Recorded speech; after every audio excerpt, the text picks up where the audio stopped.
بسم اللہ الرحمن الرحیم۔ السلام علیکہ یا صاحب العصر والزمان۔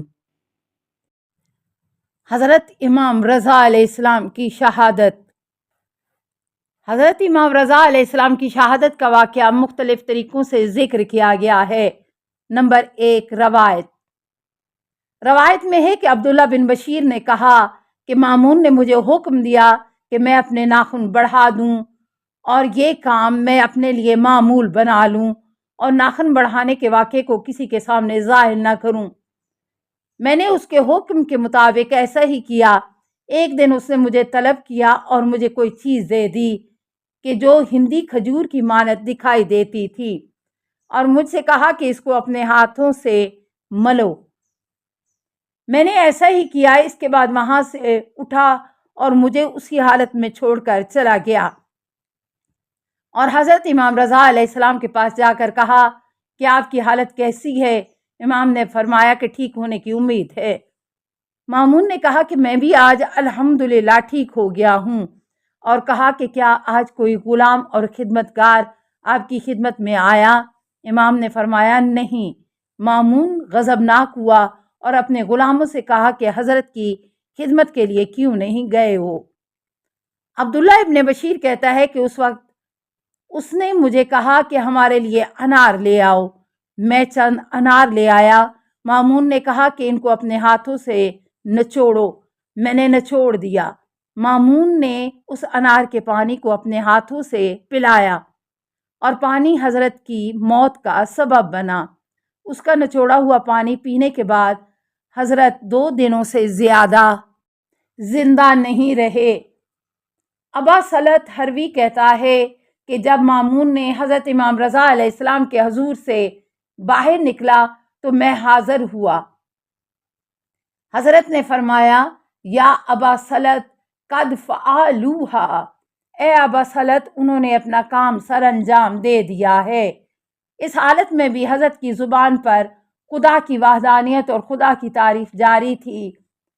نمبر 1، حاشیہ ترجمہ ارشاد مفید، جلد 2، صفحہ 261۔ روایت نمبر 2۔ ایک روایت میں یہ بھی ہے کہ حضرت انگور پسند کرتے تھے۔ کچھ انگور حضرت علیہ السلام کے لیے لائے گئے اور ان انگوروں سے کچھ دانے سوئی دھاگے کے ذریعے سے زہر آلود کیے گئے تھے، اور حضرت نے بیماری کی حالت میں چند دانے تناول فرمائے اور وہی انگور شہادت کا سبب بنے۔ روایت نمبر 3۔ علی بن حسین کاتب سے روایت ہے کہ حضرت امام رضا علیہ السلام تب کی وجہ سے بستر پر تھے۔ حضرت نے فسد کا ارادہ کیا تاکہ بدن میں خون کم ہو۔ مامون نے اس موقع سے فائدہ اٹھاتے ہوئے اپنے ایک غلام کو حکم دیا کہ وہ اپنے ناخن نہ کاٹے۔ جب ناخن بڑے ہو گئے تو اس نے ناخن میں زہر کو بھر دیا اور کہا کہ اپنے ہاتھوں کو نہ دھونا اور یہ بات کسی کو نہ بتانا، اور مامون خود حضرت کی عیادت کے لیے چلا گیا۔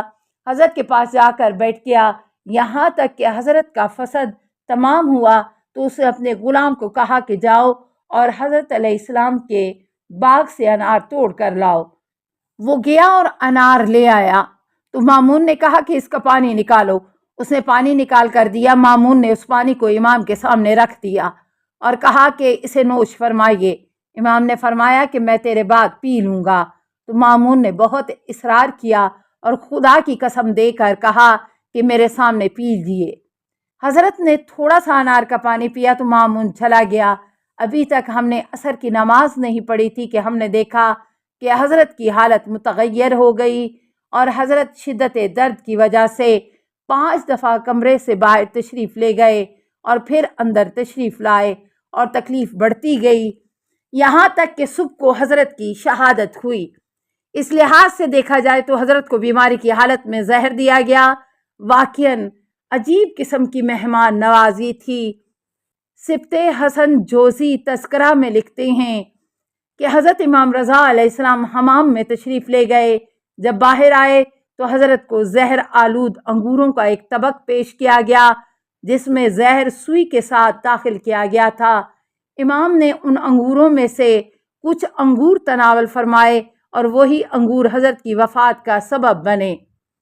نمبر 2، حاشیہ عیون الاخبار الرضا، جلد 2، صفحہ 240۔ روایت نمبر 4، یاسر خادم کہتا ہے کہ جب حضرت امام رضا علیہ السلام کی وفات کے دن قریب آئے تو حضرت بہت زیادہ کمزور تھے، اور حضرت نے ظہر کی نماز ادا کرنے کے بعد مجھ سے فرمایا کہ کیا غلام اور خدمت کرنے والے کھانا کھا چکے ہیں؟ میں نے کہا آقا جان، آپ جب اس حالت میں ہیں تو کون کھانا کھاتا ہے؟ یہ سن کر حضرت اٹھ کر بیٹھ گئے اور فرمایا کہ دسترخوان لے آؤ۔ جب دسترخوان لگ گیا تو حضرت کے حکم سے غلام بھی دسترخوان کے قریب بیٹھ گئے اور حضرت خود بھی دسترخوان کے پاس بیٹھ گئے اور ایک ایک سے حال پوچھتے تھے۔ اس کے بعد حضرت کے حکم سے مستورات کے لیے بھی کھانا لایا گیا۔ ان کے کھانا کھانے کے بعد حضرت بے ہوش ہو گئے اور ذوف حضرت پر غالب آ گیا۔ حاضرین نے فریاد بلند کی اور مامون بھی ظاہری طور پر روتا تھا اور افسوس کا اظہار کرتا تھا۔ وہ حضرت کے سرہانے کی طرف تھا کہ حضرت ہوش میں آئے۔ حضرت نے مامون سے فرمایا میرے فرزند محمد تقی ابو جعفر سے اچھا رویہ اختیار کرنا۔ پھر اسی دن رات کا ایک حصہ گزرنے کے بعد حضرت کی رحلت ہوئی۔ ابو سلط کی روایت اور امام جواد علیہ السلام کا حاضر ہونا۔ ایک دوسری روایت میں ہم پڑھتے ہیں کہ حضرت امام رضا علیہ السلام نے ابو سلط سے فرمایا میں کل اس فاجر مامون کے پاس جاؤں گا، اگر میں سر برہنہ باہر نکلا تو مجھ سے بات کرنا، میں آپ کی بات کا جواب دوں گا، اگر سر پر کوئی چیز ڈھانپ کر باہر نکلوں تو پھر مجھ سے بات نہ کرنا۔ ابو سلط کہتا ہے کہ جب دوسرا دن ہوا تو امام نے اپنے بیرونی لباس کو پہنا اور محراب عبادت میں بیٹھ گئے اور انتظار میں تھے کہ اچانک مامون کا غلام آ گیا اور امام سے کہا کہ امیر نے آپ کو طلب کیا ہے، آپ اس کی بات کو مان لیں۔ امام نے عبا اور کفش کو پہن کر کھڑے ہو گئے اور مامون کے گھر تشریف لے گئے۔ میں بھی ان کے پیچھے چلا یہاں تک کہ امام مامون کے پاس پہنچے۔ میں نے دیکھا کہ مامون کے سامنے کچھ انگور اور میوے پڑے ہوئے تھے اور مامون کے ہاتھ میں انگوروں کا خوشہ تھا، جس میں سے کچھ انگور اس نے کھا لیے تھے اور کچھ انگور رہ گئے تھے۔ اتنے میں مامون نے حضرت امام رضا علیہ السلام کو دیکھا تو احترام کے لیے کھڑا ہو گیا اور حضرت کے ساتھ معانقہ کیا اور حضرت کے دونوں آنکھوں کے درمیان بوسہ دیا اور اپنے پہلو میں بٹھایا۔ پھر جو انگور کا خوشہ مامون کے ہاتھ میں تھا اس کو حضرت کے ہاتھ میں دیا اور حضرت سے فرمایا اے فرزند رسول صلی اللہ علیہ وسلم، میں نے اس انگور سے بہتر انگور کبھی نہیں دیکھا، اس کو کھا لیں۔ امام علیہ السلام نے فرمایا جو انگور بہشت میں ہیں ان انگوروں سے بہتر ہیں۔ مامون نے کہا یہ انگور آپ ضرور کھا لیں۔ امام نے کھانے سے معذرت کی لیکن مامون نے کہا ضرور کھانے پڑیں گے، جو آپ نہیں کھاتے ہیں گویا ہمیں متہم کرنا چاہتے ہیں، حالانکہ جو خلوص میرا آپ کے ساتھ ہے اس کو تو آپ دیکھ رہے ہیں۔ مامون نے اس انگور کے خوشے کو لے کر وہاں سے چند دانے کہ جن کے بارے میں اس کو علم تھا کہ ان کو زہر نہیں لگایا گیا کھا لیا۔ دوبارہ اس خوشے کو امام کے ہاتھ میں دیا اور اصرار کیا کہ کھا لیں۔ امام نے 3 دانے اس انگور سے لے کر کھا لیے۔ تھوڑی دیر کے بعد حضرت کا رنگ متغیر ہوا۔ حضرت نے اس انگور کے خوشے کو رکھ دیا اور جانے کے لیے اسی وقت کھڑے ہو گئے۔ مامون نے کہا کہ آپ کہاں جا رہے ہیں؟ امام علیہ السلام نے فرمایا اِلیٰ حیث وجہتنی، وہاں جہاں تم نے بھیجا۔ امام نے اپنا سر ڈھانپ رکھا تھا، یعنی عبا کو سر پر ڈالا ہوا تھا۔ تو امام کے حکم کے مطابق میں نے حضرت سے بات نہ کی یہاں تک کہ آپ گھر میں داخل ہو گئے اور مجھے فرمایا دروازے کو بند کرو۔ میں نے دروازہ بند کیا۔ اس کے بعد حضرت اپنے بستر پر لیٹ گئے اور میں گھر کے صحن میں غمگین ہو کر کھڑا تھا۔